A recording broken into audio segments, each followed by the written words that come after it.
ఆంధ్రప్రదేశ్ రాష్ట్రంలో మిలిటరీ మాధవరం అనే విలేజ్కి ఒక చరిత్ర ఉంది, గొప్ప ప్రాధాన్యత ఉంది. ఆ గ్రామం పేరు చెప్పగానే కొన్ని వేల మంది మిలిటరీ మెన్లు గుర్తుకు వస్తారు. పశ్చిమ గోదావరి జిల్లా తాడేపల్లిగూడెం మండలంలోని మిలిటరీ మాధవరం గురించి భారతదేశ వ్యాప్తంగా అందరికీ తెలుసు, పాలకులకు తెలుసు. రాష్ట్రంలో కూడా మిలిటరీ మాధవరం అంటే ఒక ప్రత్యేకమైన స్థానం సంపాదించుకున్న గ్రామం. ఈ గ్రామంలో సుమారు 7,000 మంది జనాభా ఉన్నారు. గ్రామం చుట్టూ ఒక 4 చెరువులు ఉన్నాయి, ఒక మంచి వాతావరణం. అయితే ఈ గ్రామంలో జన్మించిన ప్రతి ఒక్కరూ ఖచ్చితంగా నేను దేశ రక్షణ కోసం వెళ్ళాలి అని మనసులో అనుకోవటం, తల్లిదండ్రులు కూడా వారిని ప్రోత్సహించడం చూస్తుంటే నిజంగా అభినందించాల్సినటువంటి అంశం. మొదటి ప్రపంచ యుద్ధం దగ్గర నుంచి ఇప్పటి వరకు జరిగిన ప్రతి యుద్ధంలోనూ మిలిటరీ మాధవరం నుంచి పాల్గొన్న వాళ్ళు ఉన్నారు. వీళ్ళు ప్రత్యేకంగా ఇటీవల కాలంలో ఒక అసోసియేషన్ తరఫున వాళ్ళు ఒక పెద్ద భవనం కూడా ఇక్కడ నిర్మించారు. అట్లాగనే ఇక్కడ ఒక స్తూపం కూడా ఏర్పాటు చేశారు జ్ఞాపకంగా. అంటే మిలిటరీ మాధవరం అంటే ఆ మిలిటరీ మాధవరం గొప్పతనాన్ని తెలియజేస్తూ, సోల్జర్స్ యొక్క గొప్పతనాన్ని తెలియజేస్తూ, దేశ రక్షణ కోసం ఎలా పనిచేశామని తెలియజేస్తూ ఇక్కడ ఒక స్తూపాన్ని ఏర్పాటు చేసుకున్నారు గుర్తుగా. అది ఒక మంచి పరిణామం. ఇక్కడి నుంచి ఇప్పటి వరకు సుమారు 2,000 మంది సోల్జర్లుగా పనిచేశారు మిలిటరీలో. వారిలో ప్రజెంటు 180 మంది వరకు మిలిటరీలో ఉన్నారు. ప్రజెంట్ అంటే దాదాపు ఒక 220 మంది వరకు ఉన్నా వాళ్ళలో కొంత ఇటీవల కాలంలో కొంతమంది రిటైర్ కావడం ఇట్లా జరిగింది. మాకు ఎంతో గర్వంగా ఉంది. మేము మిలిటరీలో పనిచేయాలనుకోవటం, దేశ రక్షణ కోసం పోరాడాలనుకోవటం మాకు చాలా హ్యాపీగా ఉందని చెప్పేసి వాళ్ళందరూ చెప్తుంటే నిజంగా ఆశ్చర్యం వేస్తుంది. నేను 1969లో ఆర్మీలో జాయిన్ అయ్యాను. సెకండ్ వార్ కూడా మేము అటెండ్ చేశాను. యుద్ధంలో కూడా పాల్గొని, యుద్ధంలో కూడా మేము పాకిస్తాన్తో యుద్ధం చేసి మేము వెనక్కి తిరిగి వచ్చాము. తర్వాత ఈ ఊరు హిస్టరీ చెప్పాలంటే ఫస్ట్ వారు, సెకండ్ వారు కూడా అటెండ్ చేశారు. మా తండ్రి గారు, మా చిన్నాన్నగారు అందరూ కూడా ఫస్ట్ వారు, సెకండ్ వారు కూడా అటెండ్ చేసి, మా చిన్నాన్నగారు అయితే యుద్ధంలోనే ఫస్ట్ వార్లో బ్రిటిష్ టైంలో కాలం చేశారు. అక్కడే ప్రాణం అర్పించారు దేశానికి. తర్వాత ఈ ఊరు పేరు ఎందుకు వచ్చిందంటే మాధవ్ వర్మ అని ఈ పక్క ఊరు ఆరుగురిలో ఆయన కోటలో ఉండేవాడు. ఈ ఊరు జవాన్ కొంతమంది ఆ కోటలో పనిచేసేవారు. ఆ టైంలో చూసి ఈ మాధవరం జవాన్లు చాలా ఇదిగా ఉన్నారు, చాలా బాగా పనిచేస్తున్నారని బ్రిటిష్ వాళ్ళకి ఇన్ఫర్మేషన్ ఇచ్చి బ్రిటిష్ పరిపాలనలో ఫస్ట్ వార టైంలో ఈ మాధవరం నుంచి ఒక 100 మందిని సెలక్షన్ చేసుకుని తీసుకుని వెళ్ళారు, ఆర్మీలో జాయిన్ అయ్యారు. అప్పట్లో కూడా ఫస్ట్ వార్లో వీళ్ళు యుద్ధం చేసి అందరూ కూడా అప్పుడు ఫస్ట్ వార్లో ఇద్దరు అక్కడే కాలం చేశారు.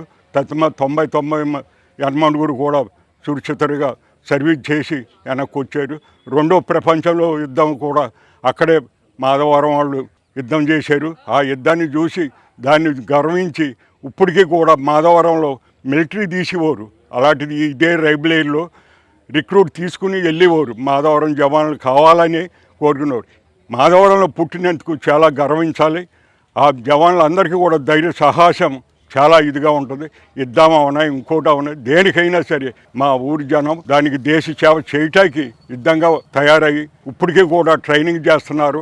పిల్లలు ప్రతి నెల 6 మాసాలకి 3 మాసాలకి బర్తే వెళ్తానే ఉన్నారు. దాని గురించి మాధవరం గురించి చెప్పాలంటే చాలా ఇదిగా ఉంది. మంచి బాగా పనిచేస్తారు వీళ్ళు. మా ఫాదరు, మా అల్లుడు గారు, మా మావయ్య గారు, మా తాతయ్య గారు మొత్తం వీళ్ళంతా కూడా ఆర్మీలో సేవ చేసిన వాళ్ళే. అదేవిధంగా ఈ ఒక్క మిలిటరీ మాధవరంలో ప్రతి ఇంటింటికి కూడా 1, 2, 3, 4 అట్లా వెళ్ళిన వాళ్ళు అంతా కూడా. అది ఏంటంటే మా యొక్క ఇది ఔన్నత్యం ఏంటంటే పూర్వీకుల నుంచి వచ్చిందనమాట. ఈరోజు కాదు. మొదటి ప్రపంచ యుద్ధం, రెండో ప్రపంచ యుద్ధం, తర్వాత చైనాతో, పాకిస్తాన్తో, బంగ్లాదేశ్, శ్రీలంక ఇవన్నీ కూడా ప్రతి దాంట్లో పార్టిసిపేట్ చేసిన వాళ్ళు మా ఊరి నుంచి వెళ్ళిన వాళ్ళు. లాస్ట్లో కార్గిల్ యుద్ధం అయినప్పుడు కూడా మేము అక్కడే ఉన్నాం. అసలైన ప్రమాదం ఏంటంటే మన యొక్క క్లైమేట్, వాతావరణ పరిస్థితులు అనుగుణంగా ఒక సోల్జర్ అన్ని విధాల అయ్యి ఒక దేశానికి సేవ చేయడానికి అర్హుడవుతాడు. ఎంచేతంటే ఇప్పుడు కొత్తగా వెళ్తున్నారు అగ్నివీర్, దాంట్లో పాపం వాళ్ళకి కొంతమంది తెలిసి తెలియక కూడా చాలామంది ఎక్స్పైర్డ్ అవుతున్నారు. ఎంచేతంటే అనుభవం తక్కువ, సర్వీస్ తక్కువ, ట్రైనింగ్ తక్కువ. అందు గురించి ఏంటంటే ఎక్కువ క్యాజువల్టీ అయ్యే అవకాశాలు ఎక్కువగా ఉంటాయి. అదేవిధంగా ఏంటంటే ఎక్స్పీరియన్స్ వాళ్ళకి పర్మనెంట్ చేసే వాళ్ళకి ఏంటంటే మనం ఎంతవరకు సర్వీస్ చేయాలో మనం కంప్లీట్ చేసి వెళ్ళాలి కదా, మన దేశ సేవ కోసం వచ్చాము, ఆ దేశ సేవ మనకి ఔన్నత్యం, ఇదే ధ్యేయంతో ప్రతి వాళ్ళు కూడా ట్రైనింగ్ చేస్తా. కానీ పొద్దుటే రన్నింగ్ చేసి ఫిజికల్ ఫిట్నెస్ అంతా రెడీ అయ్యి సెలక్షన్కి వెళ్తూ ఉంటారు. ఇప్పుడు ఈ అగ్నివీర్ వచ్చిన తర్వాత చాలా తక్కువ అయ్యారు ఇక్కడ సెలక్షన్ అవ్వటం. అది ఎంచేతంటే దానికి పర్మనెంట్ చేసినట్లయితే వీళ్ళకి అవకాశాలు దొరుకుతాయి. వీళ్ళు ఇక ముందుగా అదే మేము కూడా ప్రతి వాళ్ళకి కూడా ఇన్స్పిరేషన్ ఇస్తాము. మీరు వెళ్ళాలి దేశ సేవ, వాళ్ళ మనసులో ఉన్నా కానీ ఏంటంటే మన వెనకాల పుషింగ్ కూడా వాళ్ళు మోటివేట్ చేసి పంపే విధానం చేయాలని చెప్పేసి పెద్ద. జై హింద్. నేను రిటైర్మెంట్ అయ్యి 30 సంవత్సరాలు సర్వీస్ చేసి రిటైర్మెంట్ అయ్యాను. ఇప్పుడు ప్రస్తుతం ఈ మిలిటరీ మాధవరం గ్రామం military ex service men association ప్రెసిడెంట్గా పనిచేస్తున్నాను. ఈ మిలిటరీ మాధవరం మంచి ఒక భారతదేశంలోనే ఒక పెద్ద పేరున్న ఒక ఊరు. ఎందుచేతంటే ఇక్కడ మిలిటరీ మాధవరంలో ఏ చిన్నపిల్లవాడిని అడిగినా సరే, పెద్దవాళ్ళని అడిగినా సరే, ఎక్కడికి వెళ్తారా బాబు అంటే మిలిటరీకి వెళ్తాను తప్ప ఇంకా వేరే జాబ్కి వెళ్ళని చెప్తారు. ఏం చేద్దంటే తాతల ముత్తాతల నుంచి కూడా వచ్చిన ఒక సబ్జెక్ట్ ఇది. దాని గురించి ఎప్పుడు హై స్కూల్కి వెళ్ళండి, ఎక్కడికి వెళ్ళినా అదే వార్త చెప్తూ ఉంటారు. మిలిటరీ మాధవరంలో ఎక్కువగా దేశానికి ఎప్పుడు సేవ చేస్తాగానే ఉంటారు. ఇప్పుడు అక్కడ ఉన్నారు, మీరు చూసి ఉంటారు. అక్కడ కుర్రాళ్ళు వాళ్ళు కూడా మిలిటరీలో సెలెక్ట్ అయ్యి ఉన్నారు. కొంతమంది కొన్ని కారణాలు వాళ్ళు ఆగారు, వెళ్తూ ఉంటారు. అలాగే ఎప్పుడు మా ఊరి నుంచి 10 మంది 15 మంది రిక్రూట్మెంట్ చేస్తానికి వెళ్తూనే ఉంటారు. ఇది ఒక ఏంటంటే మిలిటరీ మాధవరం మా తాతల ముత్తాతల నుంచి వచ్చింది. తర్వాత అలాగే కాదు, పూర్వీకులు ఫస్ట్ వార్లు సెకండ్ వార్ల వాళ్ళు కూడా అటెండ్ చేసి ఉన్నారు. అలాగే 71 వారు కార్గిల్ యుద్ధంలో, అన్ని యుద్ధంలో కూడా ఒక మాధవరం నుంచి చాలామంది పాల్గొన్న వాళ్ళే ఉన్నారు. ఇక్కడ ఎవరు యుద్ధంలో పాల్గొకుండా ఇక్కడ ఎవరు లేరండి. ఎవరిని అడిగినా మీరు చెప్తారు ఏదో ఒక యుద్ధంలో పాల్గొని వచ్చిన వాళ్ళే. కొత్తగా పాత వాళ్ళు అయితే ప్రతి యుద్ధంలో కూడా పాల్గొని వచ్చారు. కొత్త వాళ్ళు అయితే ఇప్పుడు లేటెస్ట్గా పాల్గొని వచ్చారు. అంచేత ఈ ఒక మాధవరం గ్రామంలో చాలా ఏంటంటే ఒకే ఇంటికి 5గురున్న ఇల్లు ఉంది, 6గురున్న ఇల్లు కూడా ఉంది. అదే విషయంతో ప్రతి కుర్రోడు ఏంటంటే మిలిటరీకి వెళ్ళాలని కోరుకున్నారండి.